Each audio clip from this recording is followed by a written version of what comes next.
Bapak, Ibu, Saudara dan Saudariku yang terkasih dalam Tuhan kita Yesus Kristus, renungan pada hari Minggu Prapaskah yang pertama ini, saya akan membacakan surat Gembala dari Yang Mulia Bapak Uskup kepada kita semua.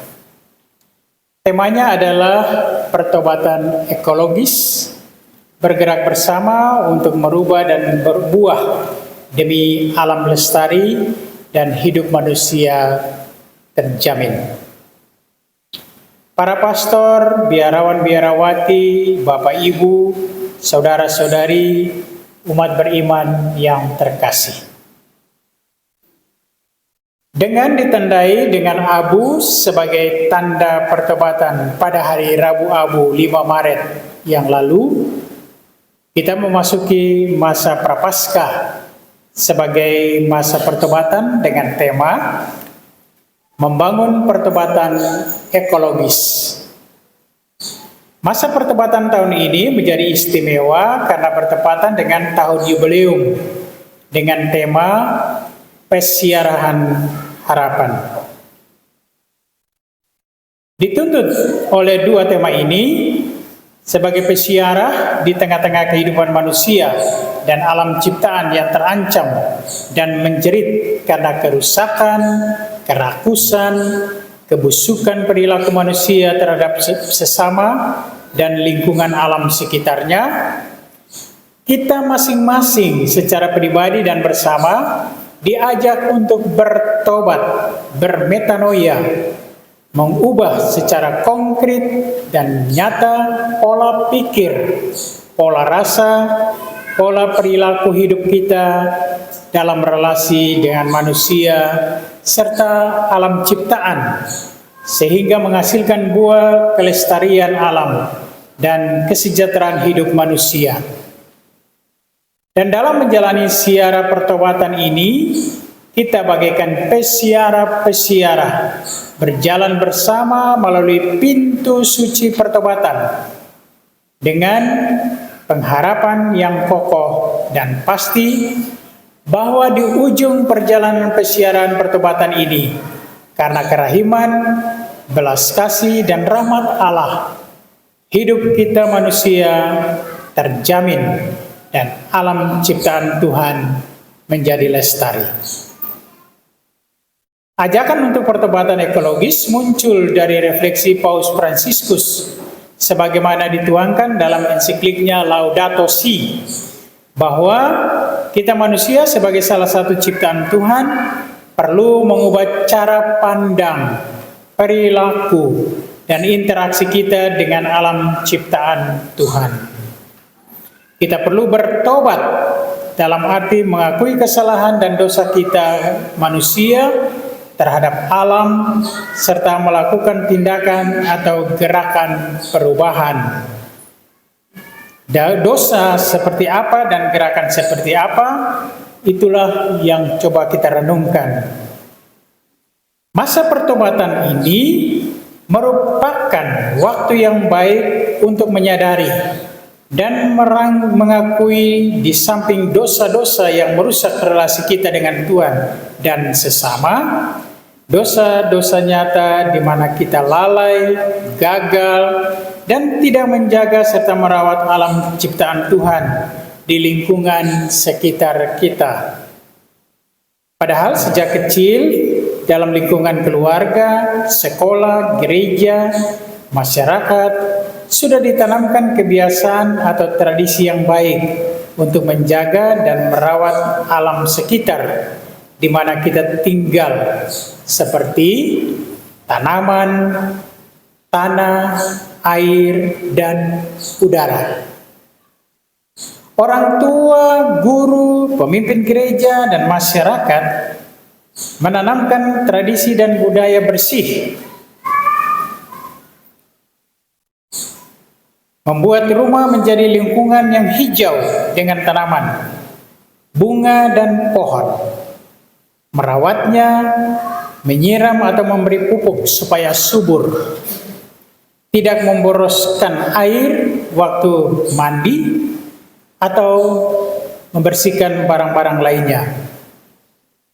tidak memboroskan hasil-hasil bumi yang kita makan. Jangan buang-buang makanan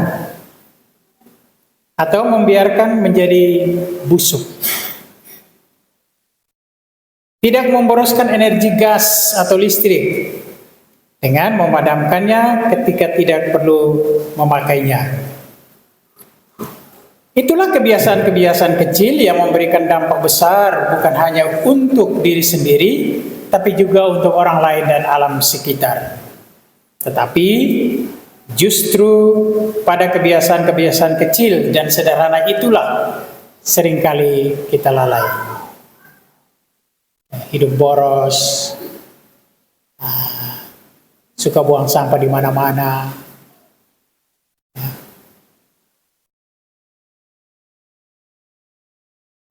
buang-buang makanan, padahal banyak orang tidak makan, tapi kita biasa makan dan menyisakan banyak makanan. Pertobatan tidak hanya berhenti pada memahami dan menyadari serta mengakui kesalahan atau dosa yang merusak hubungan kita dengan Tuhan dan alam ciptaan, tetapi juga harus berlanjut pada bertindak secara nyata dan konkret, baik secara individu maupun bersama dalam pertobatan. Atas cara seperti itu, tindakan atau aksi nyata kita kiranya benar-benar menjadi aksi puasa pembangunan. Puasa dan pantang kita bukan saja berhubungan dengan makanan dan minuman, tetapi justru berupa pelaksanaan proyek atau kegiatan sebagai aksi nyata untuk membangun pertobatan dan perubahan diri.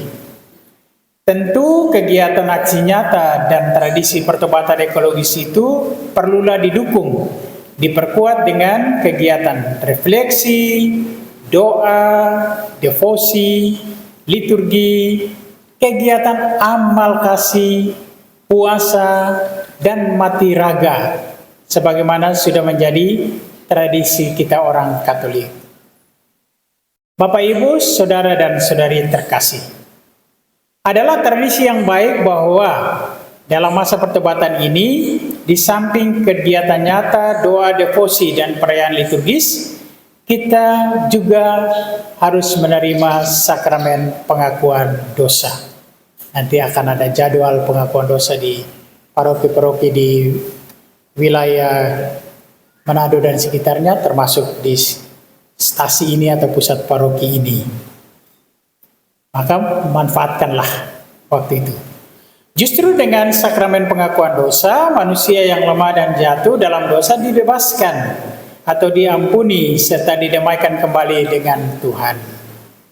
Dengan besar kasih dan kerahiman Tuhan, oleh sebab itu maka dalam tahun jubileum ini, kasih dan kerahiman Allah ditambahkan lagi dengan pemberian indulgensi bagi mereka yang misalnya bersiarah di gereja-gereja di keuskupan kita yang oleh uskup ditetapkan sebagai gereja dengan adanya pintu suci Porta Santa.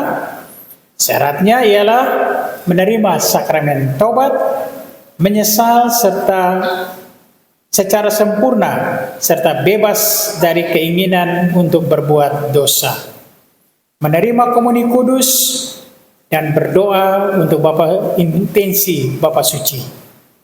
Marilah kita menggunakan waktu pertobatan di tahun jubileum ini dengan menerima sepenuhnya kerahiman dan kebaikan Tuhan melalui keterlibatan dan kegiatan-kegiatan yang memberi rahmat indulgensi.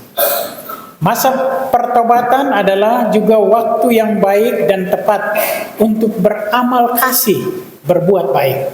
Maksud Prapaskah ini adalah kesempatan untuk kita berbuat amal, berbuat baik, dengan mengumpulkan derma serta berbagi, melakukan kegiatan-kegiatan sosial karitatif. Di tahun jubileum ini, hal itu juga merupakan cara atau jalan untuk mendapatkan indulgensi. Jadi kalau kita berbuat baik, buat amal kasih, bertobat, kita akan dapat indulgensi. Semakin banyak kita berderma dan beramal demi membangun pertobatan ekologis, semakin melimpah rahmat dan berkat Tuhan untuk Anda. Bapak Ibu, Saudara dan Saudari, di masa Prapaskah ada tradisi berpuasa dan berpantang. Puasa dan pantang hari Rabu Abu dan Jumat Agung, itu puasa dan pantang besar. Rabu Abu kemarin sudah pantang dan puasa. Makan berapa kali hari Rabu Abu itu? 3 kali, 5 kali. Makan 1 kali saja, 1 kali kenyang, 1 kali ya, bukan kenyang sekali. Tapi kenyang, 1 kali kenyang saja cukup. Itu Rabu Abu dan Jumat Agung. Pantang berlaku bagi mereka yang berusia 14 tahun ke atas. Dan puasa berlaku bagi mereka yang berusia dewasa 18 sampai 60 tahun. Apa artinya pantang? Pantang berarti makan daging, berpantang, makan daging dan hal-hal lain seperti merokok, garam, gula, hiburan dan lain-lain. Merokok, bapak-bapak, 1 hari isap rokok berapa slov?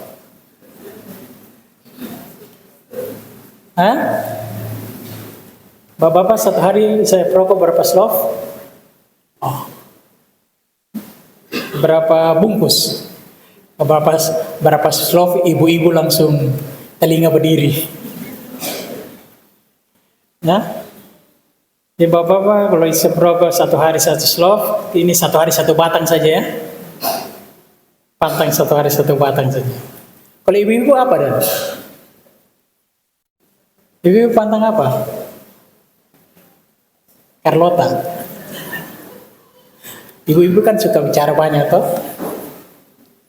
Ya, ada survei yang mengatakan bahwa ibu-ibu itu 1 hari itu mengeluarkan kata-kata kurang lebih 10, hampir 100.000 kata. Ibu-ibu. Bayangkan saja itu. Apalagi ibu-ibu itu kan ahli sejarah. Ya toh? Suaminya salah 1 kali itu dia pasti ingat sampai mati itu. Biar sudah minta maaf masih tetap dia ungkit lagi. Kan ahli sejarah dia.